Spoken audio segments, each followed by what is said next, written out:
Good morning, y'all. I am irritated, which seems to be the story of my life lately. But actually, in all honesty, I get to go get my mama, so I'm happy there. First, I have to deliver a treat to somebody who ordered some from me, and then grab some gas and hit the road. But I kind of want to talk about like living this chaotic life. I was reading a lot about that last night, and so I thought, well, this might be a good topic for a video that I could talk about today on my drive to the hospital town. So I'm gonna pick this back up when I get back in the car after I get gas and I can hit the road. So I don't know what the wind sounds like to you guys, because my favorite weather's happening. You fell down.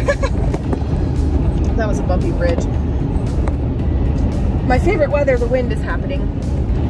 I'm not one of those superstitious weirdos that just calls it the W, because it's gonna happen anyway. But I also have hiccups because I'm like trying to eat this spicy chicken thing. It's like a buffalo chicken gas station junk. But whatever, it only has 230 calories and the end. Okay, so first of all, a little life update, kind of. I told you I'm going to get my mom, so that's good. And then, I don't remember exactly what I said yesterday about getting my personal effects from the office, but I'll be doing that this afternoon.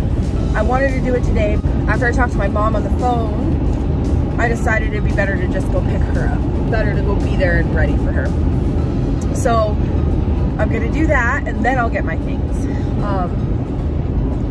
And I need to unforward the phone, because the phone at the office is forwarded to my cell phone. And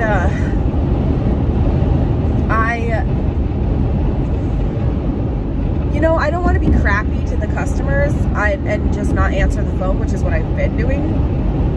But I also don't want to answer the phone and say, I can't help you, and tell them stuff, because this is such like a weird situation. So I think what ultimately we're going to do is I'm going to unforward the phone, and then my boss is going to shut the phone service off, because everything at the office is hers or mine.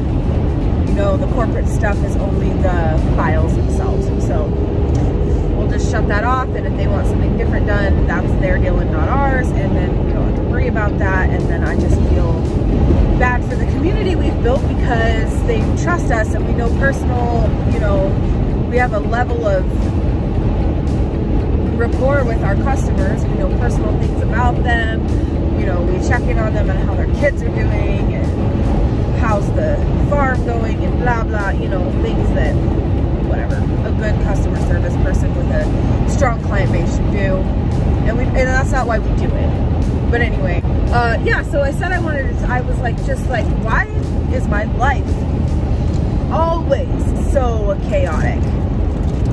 And I mean always, like always something's happening. You guys, that was super scary. A truck in front of me just ripped its tire off of it. Oh my God, there is tire all over the interstate. And you know, our interstate here is 80 miles an hour, so I'm trying to duck in and out of this tire all over the place. Whew. I'd hate to be a truck driver for a living. As scary as we think that stuff is, their control over those vehicles has to be so, like, they have to be on it all the time. So that's scary stuff for everybody. My God. And I did run over part of it, so hopefully it didn't rip up my new tire. Guess what else? The hospital town's halfway between the town I live in and the town my sister lives in, so her and her husband are going to come meet me so that they can so they can see my mama. And then also, last night my sister came down, even though they wouldn't let her in, and they kicked me out because no visitors. But so we got to spend some time together, and we got to grab some dinner. We ate sushi, because the best sushi I've ever had is actually in that little tiny town. It's not tiny, it's like 3 or 4 times the size of ours, but yeah. Hang on, I gotta take a phone. It has been so frustrating today, all of the calls I'm getting to service customer policies. And it's funny because it's like the time of the month and the time of the year when that stuff starts to pick up again. So we've been sitting almost in radio silence for like 3 weeks because like around Christmas time stuff really dies down, and then after everybody levels out after Christmas and they start looking at taxes and stuff, things start picking up. So man, it's really heartbreaking. Anyway, so I have my list figured out that I was gonna work off of, I think. I'm trying not to, like, I know it, but I'm trying not to look at it because I'm driving. So, I mean, you're in my line of vision. Maybe it's still not the safest, but. So let's talk a little first. So I always live my life a little bit chaotic, which is why I try to be as organized and planned out as I can be, but that doesn't necessarily mean that's how life goes, if that makes sense. That really presented itself when so in April of 2018, I took the job with this insurance company on the same day that I took a job as a manager of the country club, and both were supposed to be part-time to an extent, which is why I chose to take both, because I had like weighed the pros and cons, I thought, and the way that I was going to be paid by both of them was worth it to me to work the amount of time that was expected. And then the country club job actually turned out that I should not have trusted a board member who didn't know what they were talking about or know anything about how a restaurant runs when they told me that they would only need me for a max of 30 hours a week, and that included one working shift behind the bar.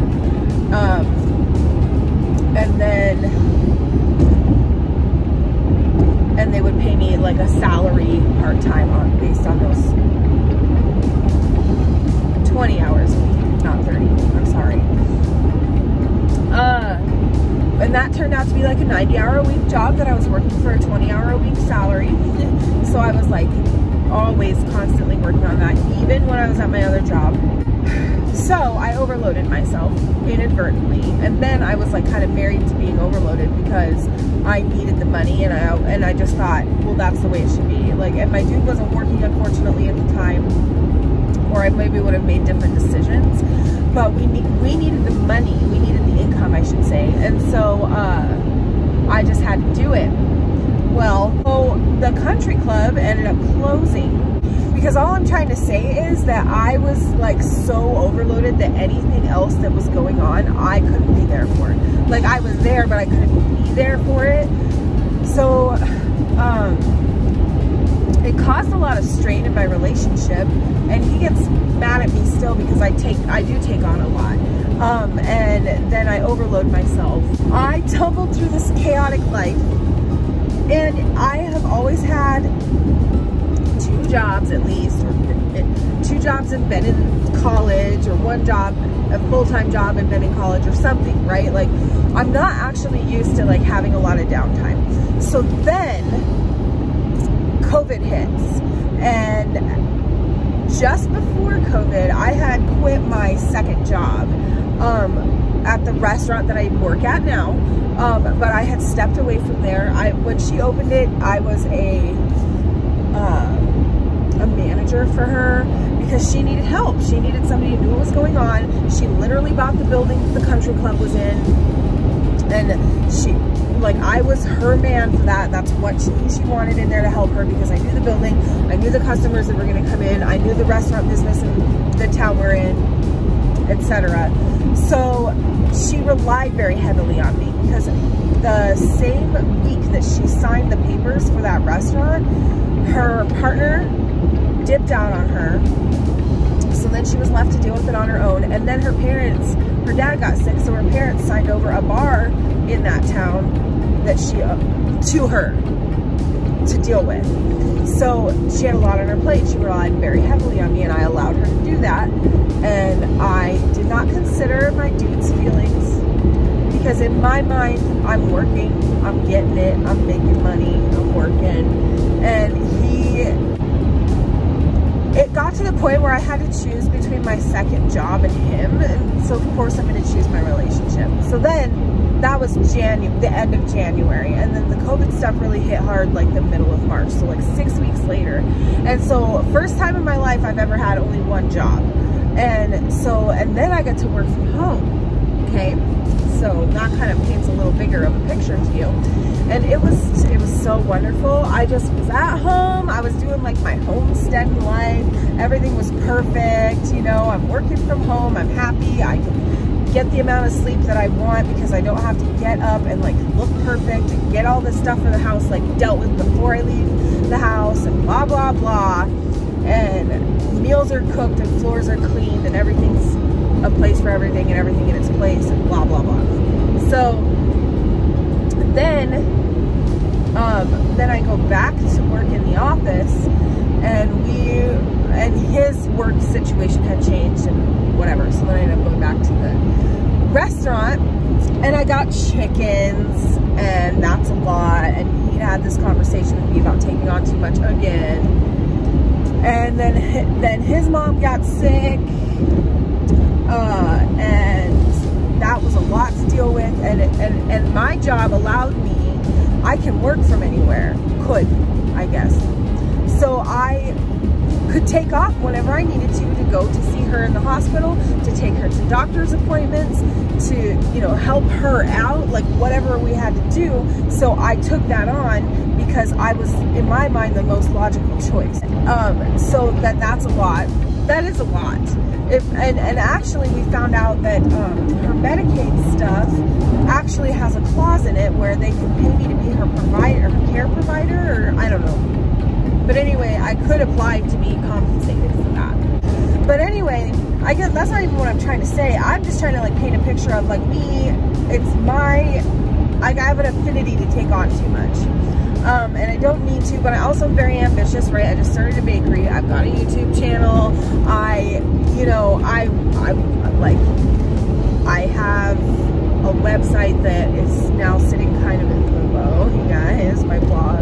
And I have another home business that I've been trying to build up, which is that assisted ETC.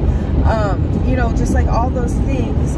And so I guess what I'm trying to say is, like, on top of trying to save the world, like, I also have my own ambitions that I want to deal with. And that doesn't include things like my homesteading stuff. And my boss from the restaurant just told me last weekend, if I wanted, she would set me up with an established dairy goat herd of Nigerian dwarf goats, because she has a very large herd and she doesn't have the time right now to deal with that herd the way she wants. And she would just give me pregnant does and a buck. But I rent my house. I don't have anywhere to put them. I don't know if I'm allowed to have goats, even though they're Nigerian dwarfs, so they're small. But I mean, like, that is 100% the thing I would want to fall in my lap. The problem is I don't own my house, so I can't like just build a structure for them. It's so frustrating. And that's just another thing to take on. I wish you guys that I could just, like, this losing my job thing, I wish I could just not have to bounce right back into the workplace, and that I could just not go back to work and just focus on my bakery and focus on my YouTube and focus on my homestead thing. But unfortunately, if I do that, I don't have an income, and my dude can't support us both. It's just, that's not practical. So yeah. Anyway, let's talk about the list, because I found this really good article that is kind of talking about being addicted to the chaos, and so some of these things are out of my control, right? Like my dude's mom getting sick, I have no control over that. But I could have said, you need to be responsible for your own care, and I will try to help get you to appointments, but you know, other people have to pitch in or contribute their time or whatever. And I didn't say that because because in my mind it's more respectful. Like I said, it's a more logical choice for me. They have jobs that they can't exactly get away from as easily, etc. Now things are going to change probably because I don't know what that's going to entail. But that's on me, right? Because I'm the one who said I'll do it. And that's fine. I'm not complaining. I'm just saying this is a factor. It's like, it's your story. And what that is saying is, try to remember to also link this article so you can just read it. But like, it's the kind of people who, like, they get on their Facebook, this example they're using, and the only thing they've got to put on their Facebook is some woe is me crap. Like, oh, I feel bad for me because this is happening. And then they post stuff like hashtag blessed and, you know, that kind of stuff, like, whatever. The article explains it better. I'm not going to read you the article because I am not going to pull that up so that I can not be looking at the road while I'm driving. It talks about that being like talking the talk but not walking the walk, and understand, and like not trying to make that better for yourself. You're just like wallowing in the attention that you're getting for having a bad life. And that's not, I'm not trying to say that my life is bad. I'm trying to say that it's chaotic. It's your identity.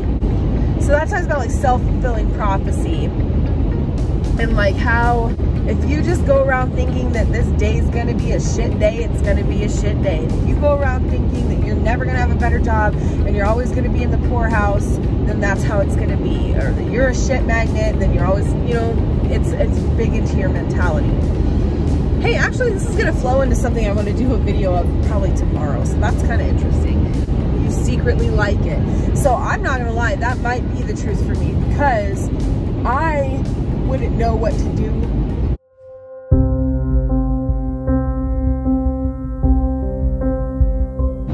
Driving makes me so tired.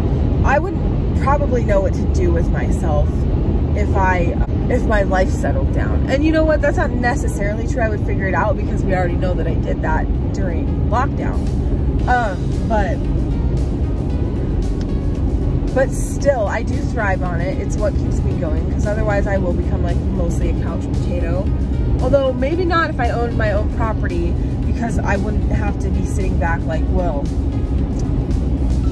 I can't have goats or whatever, you know. And at that time, I couldn't have chickens yet, so I didn't get chickens until we went back to work, or the month before. You don't really think that you have a choice, and that might be a little more my speed, because I am starting to recognize that like it's choices I make that put me here and stuff. And maybe I've always recognized that, but or the obligation I feel like. I just think it's the right thing to do, me taking care of my dude's mom. We are not married, but we've been together for 7 years. You know, we are in a domestic partnership, even though we are not married. So that, I would expect the same of him, I believe. Or, I don't know. The thing is, it would be me, the one doing it. So I can't even say it like that. And it's not even about what I would expect so much as it's the right thing to do, and I'm the one available to do it. And I care about him and I care about her, the end. But I do have a choice, right? I could say, you need to step up and tell your job that you're going to take off every other Friday or whatever to do this. I'm just throwing that out there. But then his job does not have to turn around and accept that. So why put him in that position? You know? I don't know. Or I could demand that the sibling helps out or something like that. But again, his brother and his brother's wife have full-time jobs that they can't just walk away from. So it just makes things difficult. It's hard to say. In my brain, I went to the town 30 miles north of here accidentally, because the exits kind of look the same when you get on. Okay, you believe you deserve it. I was thinking about that kind of. I don't know that I believe I deserve it in a like self-flagellating sort of way. Like I believe, sometimes I believe that I was put here for it, that because I'm good at like taking care of people, not in like a CNA sort of aspect. I could never do that job. Hats off to people who can. But just like handling stuff for people, like being the mom of the village or whatever, I guess. And that is a lot. I don't know. So it's not like I believe that I deserve it necessarily, but I do think that I have an aptitude for it, and why not nurture that, I guess. I don't know. And you have nothing to replace it with, and that is probably true. Maybe that's kind of what I was talking about when I was talking about I don't know what I would do with myself if things calmed down. And there's more to that, you know, not to like sound all like high and mighty, but and it's maybe not even necessarily selflessness, but I go through like this thing where I don't know what I like anymore in certain aspects and stuff, because I've just not allowed myself to like explore that anymore as an adult. So that's like kind of weird, and I'm getting better about that. So I guess I don't know, maybe that's a good example of what I'm trying to say. And then the last one on the list is that success scares the heck out of you. And I don't know, I think that's scary, because that's a thing I don't necessarily always feel like I maybe deserve. This dude's just wandering on his cell phone right through the parking lot. Like, dude, I'm trying to damn park here.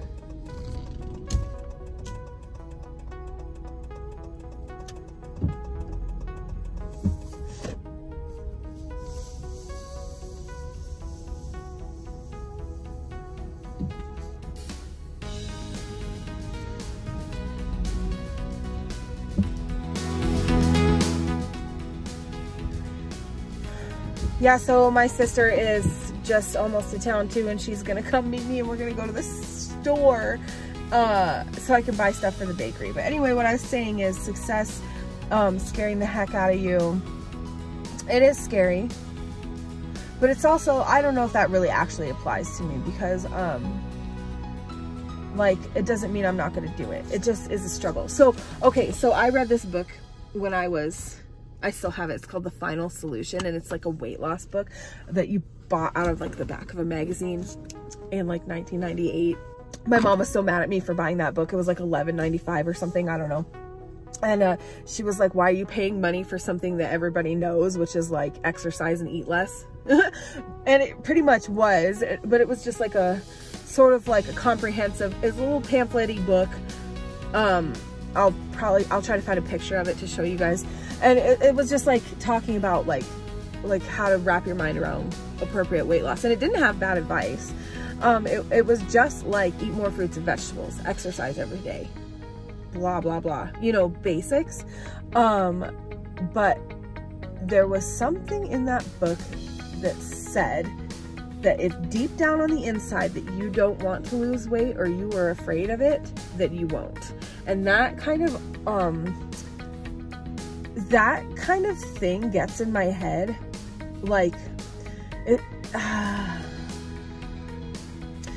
it's like a negative personality trait like that is contagious in a way. Like, if somebody puts it out in the universe with the words, and I hear it, and I think that's not cool or something, or I don't want that to happen to me, I guess, all of a sudden it is true.